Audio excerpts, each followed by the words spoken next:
Sejam bem-vindos mais uma vez ao nosso canal Crescer na Fé, onde comentamos a respeito da Palavra de Deus e assim nós vamos fazendo o caminho para chegar cada vez mais próximo ao coração de Deus. Então fique conosco, acompanhe mais este vídeo. Se você não for inscrito, se inscreva, ajude a divulgar os conteúdos a respeito da Palavra de Deus para que alcance alguém que esteja precisando. E vamos juntos crescer na fé.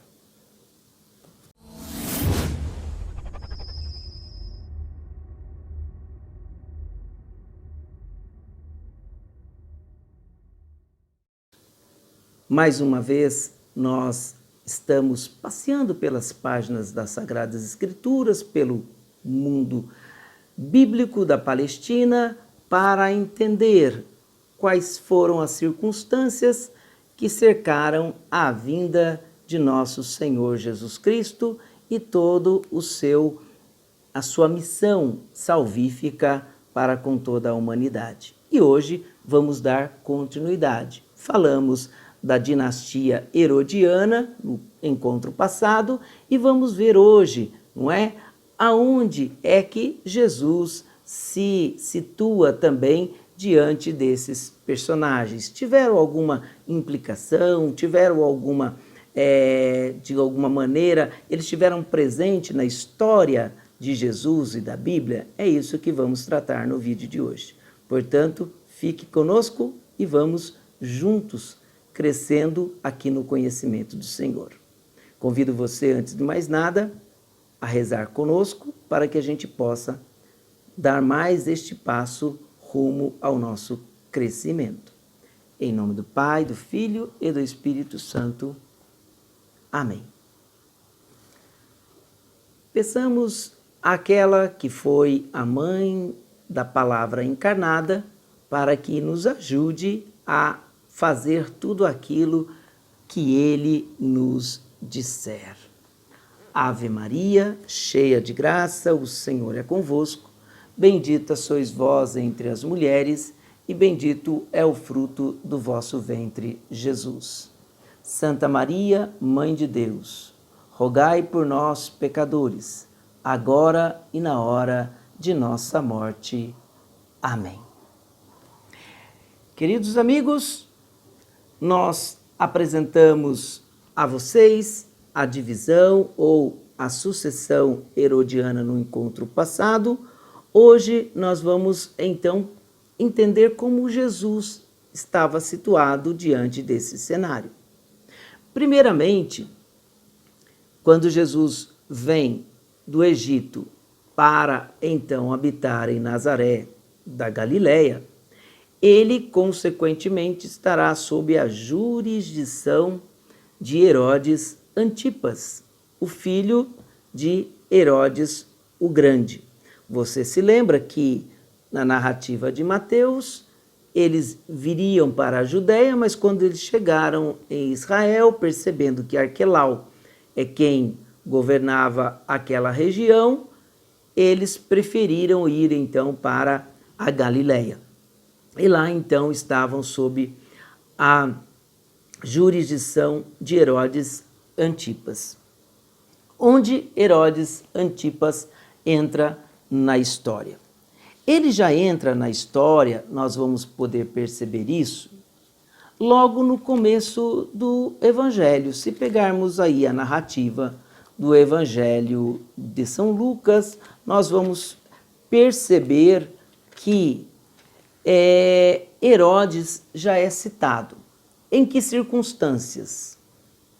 O Evangelho vai nos dizer que Herodes Antipas, ele governando esta região, ele se depara com um personagem muito importante, que é exatamente João Batista.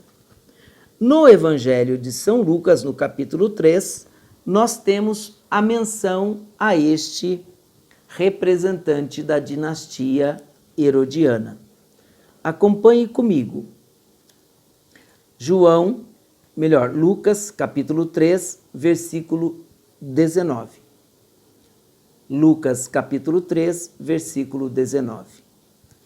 O tetrarca Herodes, portanto, Herodes Antipas, o pai dele já havia morrido, admoestado por causa de Herodíades, mulher de seu irmão, e por causa de todas as más ações que havia cometido, acrescentou a tudo ainda isto: pôs João na prisão. Veja que interessante. Herodes foi questionado por João Batista por conta de estar vivendo numa situação então de adultério. A narrativa de Lucas aqui nos faz lembrar exatamente este episódio, que depois vai ser narrado também por Mateus, não é? Marcos vai dizer isso também. O que vai acontecer? Herodes está comemorando o seu aniversário, ele dá uma festa para os magnatas, para a aristocracia, e a filha de Herodíades dança na festa do rei, não é? É assim se intitulando. E ele fica tão encantado com ela que acaba lhe prometendo exatamente dar a ela o que ela quisesse, ainda que fosse a metade do seu reino. A moça, não sabendo o que pedir, vai até a sua mãe e então pede a ela um conselho: o que devo pedir? E Herodíades, então, lhe pede: peça que traga a cabeça de João Batista. E quando a moça então volta-se para ele, diz que ela quer a cabeça de João Batista numa bandeja. E assim, mesmo meio contrariado, segundo o Evangelho, ele manda os executores então decapitar João e trazer a sua cabeça numa bandeja, e isso é narrado pelo Evangelho. Outro episódio que nós vamos perceber, ligado também a este governante, ainda no Evangelho de São Lucas, é exatamente com Jesus. No seu capítulo 13, veja, Herodes Antipas, ele manda matar João Batista. Depois ele vai ficar intrigado por ouvir falar de Jesus. Em outro trecho vai se dizer isso, não é? Ele fica intrigado e começa a perguntar: mas quem é este de quem ouço falar? Aí outros vão dizer: deve ser João Batista, mas ele então vai argumentar: João Batista eu mandei decapitar. De quem é esse de que ouço tais palavras? Ou seja, ele vai ser uma oposição também a Jesus. Então ele persegue João e ele vai ser um opositor também a Jesus. O que isso tem a ver conosco? Nós percebemos que a partir daí nós temos em conflito duas propostas ou duas realidades, que Jesus então vai também traduzir para os seus discípulos. No Evangelho de São João, durante a famosa cena do lava-pés, quando Jesus lava os pés dos discípulos, ele faz uma observação a respeito dos relacionamentos, e dentre eles é com relação à autoridade. Ele vai dizer: no meio de vós, os que governam gostam do primeiro lugar, gostam de ser servidos, e por aí vai. E ele então vai fazer a seguinte inversão de valores: vocês me chamam de Senhor, e eu sou de fato, porém eu, como vosso Senhor, vos lavei os pés. Portanto, vocês devem fazer isso uns aos outros. O que é que nós temos a partir daí? Exatamente a comparação entre o reino dos homens, o reino do poder, e o reino de Deus. O reino de Deus não se confunde com esse reino do poder a qualquer custo. O reino de Deus é, acima de tudo, doação, serviço e, acima de tudo, a valorização da pessoa e da vida. Mas veja como Jesus se posta diante também deste personagem. Lá, então, no capítulo 13 do Evangelho de Lucas, no seu versículo 31, agora vemos exatamente Herodes e Jesus. Na mesma hora, aproximaram-se alguns fariseus que lhe disseram: parte e vai daqui, porque Herodes quer te matar. Ele respondeu: ide dizer a esta raposa: eis que eu expulso os demônios e realizo curas hoje e amanhã, e no terceiro dia terei consumado. Ou seja, mas hoje, diz ele ainda, e amanhã e depois de amanhã, devo prosseguir o meu caminho, pois não convém que um profeta pereça fora de Jerusalém. Aí você imagina como a ideia, pelo menos, que nós temos da geografia nos é importante. Por que é que Jesus está falando de Jerusalém? Porque ele está na região da Galileia. Ele está sob a jurisdição de Herodes Antipas. E a Judéia, agora então, é administrada por um procurador romano. Ele vai dizer: não é aqui, na Galileia, que eu serei sacrificado. Portanto, a sua ameaça não me interrompe o caminho. Eu sei para o que vim e o meu final vai ser em Jerusalém.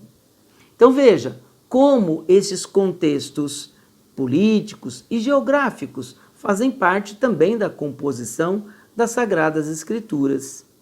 Ainda falando a respeito disso, já que dissemos que Jesus nos informa que o seu destino, pelo menos sacrificial, é exatamente a Judéia, o que vai acontecer? Quem é que vai entrar em cena? Essa história você já conhece também, mas quem é que está lá no momento em que Jesus depois vai sofrer a sua paixão? Exatamente Pôncio Pilatos. Pilatos está na Judéia e está na época da Páscoa. Vai estar na época da Páscoa, melhor dizendo, não é isso? Onde vai se dar a paixão de Jesus.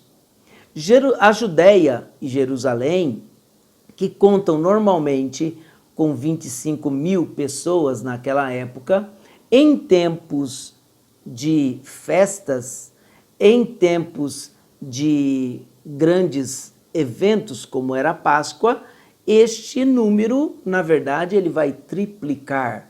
Portanto, sempre para o Império Romano vai ser um período muito crítico, porque a Judéia já tem um histórico de revoltas e rebeliões. E, estando ainda passando por um período de grande aglomeração, é o cenário propício para as revoltas acontecerem, não é? Portanto, Roma utiliza aí o seu braço bastante pesado para manter, então, a ordem. E calha exatamente no momento em que Jesus vai fazer a sua Páscoa, quem está lá presidindo todo este momento, na Fortaleza Antônia, é Pôncio Pilatos. Mas dele diz ainda o capítulo 13 do Evangelho de São Lucas, fazendo uma analogia, né? Os próprios discípulos vão trazer isso. E diz assim para nós, e aí nós temos a figura de Pôncio Pilatos presente também dentro do relato bíblico. Nesse momento, vieram algumas pessoas que lhe contaram o que acontecera com os galileus, cujo sangue Pilatos havia misturado com o das suas vítimas. Então aqui o Evangelho ele traz para nós um pouco do retrato de quem era Pôncio Pilatos. ele não fazia questão. E ele também, evidentemente, não se furtava em cometer todas as violências que assim fosse que lhe parecesse necessária. A tal ponto da própria Roma, na verdade, destituí-lo do seu encargo. Tamanha eram as atrocidades que ele também cometia. Mas veja como esses personagens vão também fazer parte do cenário bíblico e, evidentemente, é isso que Jesus também vai encontrar. Ele vai enfrentar Pilatos, ele vai enfrentar Herodes Antipas. E em relação a Filipe, embora não haja um confronto, existe um momento muito importante dentro do ministério de Jesus que liga exatamente este contexto, esta região governada por Filipe, também dentro do ministério de Jesus. Se pegarmos o capítulo 16 do Evangelho de São Mateus, nós vamos ter um relato onde esta citação vai se dar exatamente dentro deste contexto. Então veja, acompanhe comigo no capítulo 16 do Evangelho de São Mateus, lá no versículo 13, nós vamos ter uma referência aí, mais uma vez, geográfica, onde Jesus está agora. Agora ele vai estar sobre ali a região governada por Filipe, e ali nós vamos ter um momento de muita iluminação sob o ponto de vista da sua própria pessoa. Então acompanhemos esse divisor de águas, tanto no Evangelho de Mateus, quanto no Evangelho de São Marcos. Chegando Jesus ao território de Cesareia de Filipe, perguntou aos discípulos: quem dizem os homens ser o Filho do Homem? Ou seja, esta é a passagem onde nós vamos poder perceber a manifestação da cristologia de Jesus. Ou seja, Pedro vai reconhecer e fazer uma profissão de fé a respeito de Jesus.